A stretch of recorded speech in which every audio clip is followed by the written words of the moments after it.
Trauma serial कैसी तेरी खुदगर्जी की आखिरी किस्त में आप देखेंगे कि तारा के सामने इस चीज़ का इजहार कर लेता है तारा का बाप और कह देता है कि मुझे पुलिस के हवाले कर दो।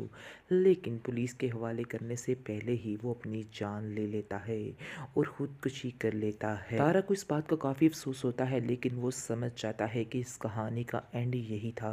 दूसरे नंबर पे आप देखेंगे महक ने रो रो कर अपना बुरा हाल कर रही है और बात बात पर वो शमशेर को याद करती है। उसकी माँ बहुत ज़्यादा परेशान होती है लेकिन वो अपने शोहर से कहती है कि मैं महक के सामने रो नहीं पाती हूँ। अफसोस तो मुझे बहुत ज़्यादा होता है और मुझे महक की तकलीफ़ देखी नहीं जाती है। नंबर 3 आप देखेंगे कि शमशेर की कज़न आती है महक के पास और महक को कहती है कि शमशेर तो हम दोनों का नहीं हुआ, हम दोनों ने उसे बहुत ज़्यादा प्यार किया था।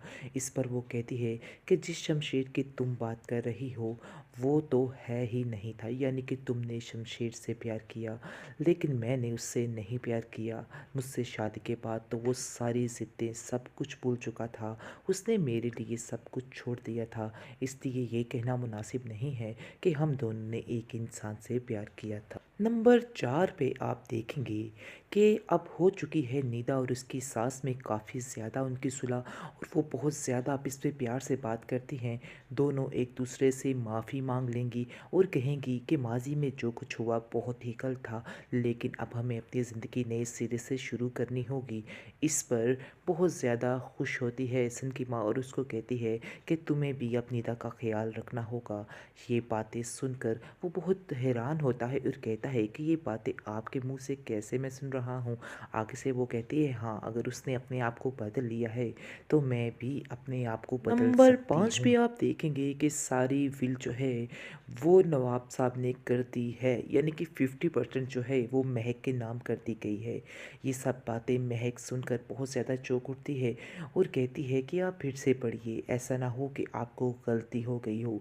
आगे से वो कहता है कि नहीं, उन्होंने मेरे सामने बैठ के सारी वसीयत लिखी थी।